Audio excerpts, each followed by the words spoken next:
Everyone welcome back to my channel. तो friends, आज की इस वीडियो में हमने 11 टू 12 ईयर्स बेबी के लिए फ्रिल फ्रॉक की कटिंग और स्टिचिंग बताई है, जिसमें हमने कॉलर भी बनाया हुआ है। डिटेल में हमने स्टेप बाय स्टेप इसकी कटिंग और स्टिचिंग बताई है। तो वीडियो को आप एंड तक के देखिएगा ताकि आपको अच्छे से समझ में आ जाए। वीडियो को स्किप बिल्कुल भी ना करें। तो चलिए वीडियो शुरू करते हैं। तो इस ड्रेस को बनाने के लिए हमने जो ये फैब्रिक लिया है, ये 1 मीटर कॉटन फैब्रिक है जो अस्तर के लिए हमने यूज़ किया है। और ये है मेन फैब्रिक, चिकन कढ़ाई की फैब्रिक है। इस तरीके से इसमें देखिए डिज़ाइन दिया हुआ है।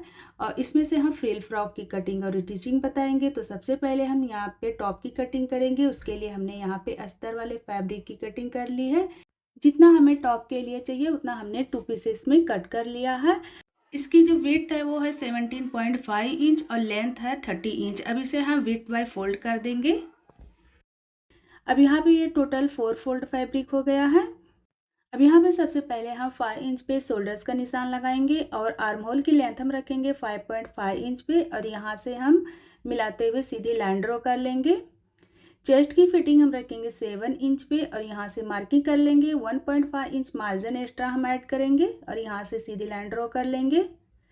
वेस्ट की फिटिंग हम रखेंगे 6 इंच प्लस यहाँ पे हम 1.5 इंच मार्जिन ऐड करेंगे। अब यहाँ से दोनों लाइनों को मिलाते हुए तिरछे में हम लाइन ड्रॉ कर लेंगे। ये फिटिंग का निशान है और ये कटिंग का निशान है। टॉप की लेंथ हमने यहाँ पे 30 इंच पे कटिंग की है। हाफ इंच दोनों साइड से ये स्टिचिंग में जाएगा तो 12 इंच की टॉप रेडी होगी। यहाँ से हम गोलाई का शेप देते हुए आर्म होल का निशान बना लेंगे और फ्रंट के लिए हाफ इंच अंदर की तरफ निशान लगाएंगे। और नेक की विड्थ रखेंगे हम यहाँ पे 2.5 इंच और 3 इंच पे हम फ्रंट वाले नेक की डीप रखेंगे। और यहाँ से निशान बनाते हुए चौकोर में हम गोलाई का शेप दे देंगे। और यहाँ से हाफ इंच हम बैक पार्ट के लिए नेक का निशान लगाएंगे। अब इसी मार्जिन के अकॉर्डिंग हम कटिंग कर लेंगे। तो आर्म होल पहले हम बैक पार्ट की कटिंग करेंगे और यहाँ से बैक वाले नेक की कटिंग कर लेंगे। फ्रंट वाले नेक की हम बाद में कटिंग करेंगे। और यहाँ से हम हल्का सा इस तरीके से तिरछे में निशान लगाएंगे और उतना हम यहाँ पे कटिंग कर लेंगे। अब इसे हम ओपन करेंगे, बैक पार्ट को हटा लेंगे और फ्रंट वाले को फिर से सेट कर लेंगे। अब यहाँ पे हम फ्रंट वाले नेक की कटिंग करेंगे और जो आर्म होल की गहराई दी है हमने फ्रंट वाले की, उसकी भी कटिंग कर लेंगे। तो यहाँ पे हमारे अस्तर वाले टॉप पार्ट की कटिंग हो गई है। ये फ्रंट वाला है और ये बैक वाला पार्ट है। अब इसी के अकॉर्डिंग हम मेन फैब्रिक की कटिंग करेंगे। तो यहाँ पे देखिए हमने ये मेन फैब्रिक ले लिया है। इसी के बराबर पे इस तरीके से हम अस्तर वाले फैब्रिक को रखेंगे और इसी के बराबर में हम मेन फैब्रिक की कटिंग कर लेंगे। तो यहाँ पे देखिए हमने अस्तर वाले के बराबर में मेन फैब्रिक की कटिंग कर ली है। ये अस्तर है, ये मेन फैब्रिक है। अब यहाँ पे हमने ये जो फ्रंट वाला टॉप है ना, इसे इस तरीके से फोल्ड करेंगे और सेंटर में इसे कटिंग करके हम 2 पार्ट में डिवाइड कर देंगे। ये फ्रंट वाला पार्ट है, फ्रंट वाले में हमें इसे कटिंग करना है और ये बैक वाला पार्ट है। अब इसे हमें ना इसकी किनारी को स्टिच करके अस्तर को और मेन फैब्रिक को ज्वाइंट कर लेना है। तो यहाँ पे देखिए हमने अस्तर को और मेन फैब्रिक को स्टिच करके ज्वाइंट कर लिया है पूरे को। अब यहाँ पे हम इसमें पट्टी स्टिच करेंगे। उसके लिए हमने यहाँ पे 2 पीसेस में पट्टी ले लिया है। इस पट्टी की जो विड्थ है 2.5 इंच है और लेंथ इसकी 10.5 इंच है। अब यहाँ पे हमें देखिए पट्टी को इस तरीके से नीचे से रख के स्टिच करना है। तो यहाँ पे मैं आपको सिलाई मशीन पे डिटेल में बता दूंगी। तो ये पट्टी को हमने सीधी साइड नीचे की साइड में रखा है और टॉप को इसके ऊपर रखेंगे और पहले हम इसे स्टिच करके ज्वाइंट कर लेंगे पट्टी को। तो यहाँ पे देखिए हमने इसे स्टिचिंग कर ली है। अब इसे हम ना रॉन्ग साइड में फोल्ड करेंगे और पट्टी को हाफ इंच राइट साइड में फोल्ड करेंगे। उसके बाद में इस साइड से फोल्ड करते हुए इसके किनारी पर हमें पहले स्टिचिंग लगा लेनी है। जहाँ तक कि हमने पट्टी को फोल्ड किया है वहीं तक हमें स्टिचिंग लगानी है। अब यहाँ से हम हल्का सा इसे कट कर देंगे। जहाँ तक हमने सिलाई लगाई हो एक्स्ट्रा फैब्रिक कटिंग कर देंगे और यहाँ से कॉर्नर को पकड़ते हुए इसे राइट साइड में टर्न कर लेंगे। तो ये देखिए हमारा पट्टी रेडी हो गया है। अब यहाँ से इस फैब्रिक की किनारी को फोल्ड करते हुए हम इसके ऊपर फिनिशिंग की सिलाई लगा लेंगे। इसी तरीके से हम दूसरे साइड भी पट्टी स्टिच करके रेडी कर लेंगे। तो यहाँ पे देखिए हमने दोनों साइड से पट्टी स्टिचिंग कर ली है और यहाँ से ना हम इसमें ऊपर की तरफ कॉलर स्टिच करेंगे। यहाँ पे इस पट्टी को हमें इसके ऊपर इस तरीके से रखना है। अब हमने यहाँ पे बैक पार्ट ले लेना है। बैक पार्ट को इस तरीके से बराबर से रखते हुए सबसे पहले हम हाफ इंच का मार्जिन लेते हुए शोल्डर की स्टिचिंग कर लेंगे। तो यहाँ पे देखिए तिरछे में हमने शोल्डर्स की स्टिचिंग कर ली है। अब हमें कॉलर रेडी करना है, तो कॉलर के लिए पहले हम इसकी मेज़रमेंट ले लेंगे नेक का। तो यहाँ से हमें इसकी मेज़रमेंट लेनी है। ये देखिए इस तरीके से हमें मेज़रमेंट लेना है। तो ये टोटल 14 इंच है, इसी के अकॉर्डिंग हम कॉलर रेडी करेंगे। तो यहाँ पे हमने एक बकरम पट्टी ले ली है। इसकी लेंथ है 17 इंच और विड्थ इसकी 3 इंच है। अब इसे हम डबल फोल्ड कर लेंगे और हमारे जो नेक की लेंथ थी वह 14 इंच थी, उसका हाफ हम यहाँ 7 इंच पे मार्क करेंगे और यहाँ पे 7.5 इंच ऊपर की तरफ और इस तरीके से तिरछे में निशान लगाते हुए हम इस पट्टी की कटिंग कर लेंगे। और यहाँ ऊपर से हम हल्का सा इस तरीके से डाउन देते हुए कटिंग करेंगे और यहाँ नीचे से सेंटर में हल्का सा कटिंग करेंगे। अब इसी के बराबर में हमने फैब्रिक पट्टी भी कटिंग करनी है। तो यहाँ पे मैंने ये 2 पीसेस में फैब्रिक पट्टी ले ली है और इस क्रम पट्टी को इसके बराबर पे रखते हुए हाफ इंच का मार्जिन छोड़ते हुए हम इसकी कटिंग कर लेंगे। अब यहाँ पे हमें दोनों पट्टियों को अलग अलग कर लेना। एक पट्टी पर इसे रख के हम नीचे वाले साइड से फोल्ड करते हुए स्टिचिंग कर लेंगे किनारे से। तो ये देखिए एक साइड से नीचे की तरफ हमने स्टिचिंग कर लिया। अब इस पट्टी को दूसरे पट्टी के बराबर पे रखना है रॉन्ग साइड से। तीनों साइड पे हम सिलाई लगा लेंगे। तो यहाँ पे देखिए हमने सिलाई लगा ली है। अब इसे हम पलट करके सीधी साइड कर लेंगे। तो यहाँ पे देखिए हमने कॉलर को सीधा कर लिया है। अब इस कॉलर को हम नेक में स्टिच करेंगे। तो यहाँ से देखिए कॉलर को हमें ना बराबर से रखना है। जहाँ से हमने पट्टी ज्वाइंट की है ना, वहीं से हमें इसे बराबर से रखते हुए पहले एक साइड से इसे स्टिच कर लेंगे।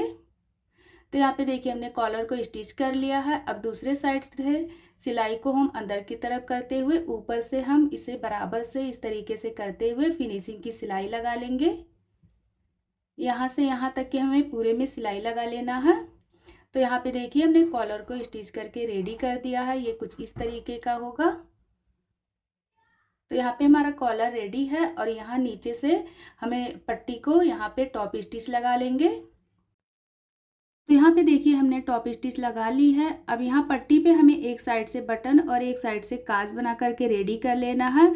अब इसके नीचे जो हम फ्रिल लगाएंगे वो चलिए कटिंग कर लेते हैं।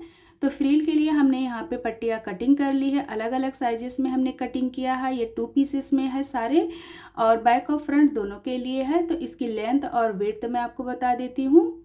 यहाँ पे फर्स्ट वाले की जो लेंथ है वो है 7.5 इंच और इसकी विड्थ है 45 इंच और सेकंड वाले की लेंथ है 9.5 इंच और इसकी विड्थ हमने रखी है 53 इंच और लास्ट वाले की विड्थ है 58 इंच और इसकी लेंथ हमने रखी है 15.5 इंच। अब यहाँ पे हम एक एक पीसेस हटा लेंगे तीनों के। अब इसमें हमें ना इस तरीके से छोटे छोटे चुन डालते हुए फ्रिल रेडी कर लेना है। इसी तरीके से हम तीनों पट्टियों पे फ्रिल डाल करके रेडी कर लेंगे। तो यहाँ पे देखिए हमने चुन्नट डाल करके फ्रिल रेडी कर ली है। अब तीनों पट्टियों को हमें एक साथ में इस तरीके से बराबर से रखते हुए स्टिचिंग करके ज्वाइंट कर लेंगे। ये वाले पट्टी को इसमें ज्वाइंट करना है और नीचे वाले पट्टी को हमें इसमें ज्वाइंट करना है। तो यहाँ पे देखिए हमने तीनों पट्टियों को स्टिच करके ज्वाइन कर लिया है। बैक और फ्रंट दोनों के लिए हमने स्कर्ट रेडी कर लिया है। अब इसे हम टॉप में स्टिच करेंगे। तो यहाँ पे हम टॉप पार्ट ले लेंगे और टॉप को हमें ना इस तरीके से रॉन्ग साइड में रखना है और रॉन्ग साइड से इसे हम स्टिच करके ज्वाइंट कर लेंगे। इसी तरीके से हम दूसरे साइड भी स्कर्ट को ज्वाइंट कर लेंगे इस तरीके से रखते हुए। यहाँ से यहाँ तक हम सिलाई लगा कर इसे रेडी कर लेंगे। दोनों साइड से हमें टॉप में स्कर्ट को ज्वाइंट करके रेडी कर लेना है। तो यहाँ पे देखिए हमने स्कर्ट को टॉप में स्टिच करके ज्वाइंट कर लिया है। अब हम इसकी फिटिंग की सिलाई लगाएंगे। तो इसे हम रॉन्ग साइड में कर लेंगे और रॉन्ग साइड में हमने ना मार्जिन के अकॉर्डिंग यहाँ से यहाँ तक के दोनों साइड से फिटिंग की सिलाई लगा लेंगे और बॉटम को भी डबल फोल्ड करते हुए स्टिच करके रेडी कर लेंगे। तो यहाँ पे हमने साइड से फिटिंग की सिलाई लगा ली है।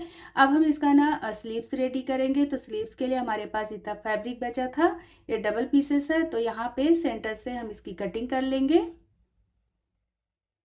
अब इसे हम इस तरीके से बराबर से रखेंगे। इसकी विड्थ है 8 इंच और लेंथ है इसकी 12 इंच। यहाँ से हम 3 इंच पे मार्किंग करेंगे और ऊपर की साइड 3 इंच पे मार्किंग करेंगे। यहाँ तक हमें चुन्नट डालना है। यहाँ से इस तरीके से होते हुए स्लीव्स का निशान बना देंगे और यहाँ से तिरछे में निशान लगा देंगे। इसी के अकॉर्डिंग हम स्लीव्स की कटिंग कर लेंगे। तो स्लीव्स की कटिंग हमने कर ली है। अब इसकी हम स्टिचिंग कर लेंगे। तो यहाँ पे हम एक पार्ट को लेंगे और इस साइड से हमें ना यहाँ तक के दोनों साइड से चुन्नट डाल देना है और बॉटम वाले साइड में हमने इलास्टिक ले ली है। इलास्टिक को बॉटम वाले साइड में रख के स्टिच कर लेंगे। तो यहाँ पे देखिए हमने एक साइड से चुन्नट डाल दिया है और बॉटम वाले साइड से हमने इलास्टिक को स्टिच कर दिया। अब इसे हम रॉन्ग साइड में इस तरीके से करते हुए फिटिंग की सिलाई लगा लेंगे। तो यहाँ पे दोनों स्लीव्स हमारा स्टिच करके रेडी है। अब इसे हम फ्रॉक में स्टिच करेंगे। तो यहाँ पे हमें दोनों साइड से स्लीव्स को रखते हुए स्टिचिंग करके इसे जॉइंट कर देना है। तो यहाँ पे देखिए हमने स्लीव्स को स्टिच करके जॉइंट कर दिया है और साइड से फिटिंग की सिलाई भी लगा दी है और बॉटम भी हमने स्टिच कर दिया है। और यहाँ पे देखिए हमने काज बटन भी बना करके रेडी कर दिया। बहुत ही प्यारा सा ड्रेस बन करके रेडी हुआ। कॉलर भी देखिए कितना फिनिशिंग के साथ में तैयार हुआ है। आई होप फ्रेंड्स आपको ये वीडियो पसंद आया हो और कोई भी डाउट हो तो आप कमेंट में पूछ सकते हैं।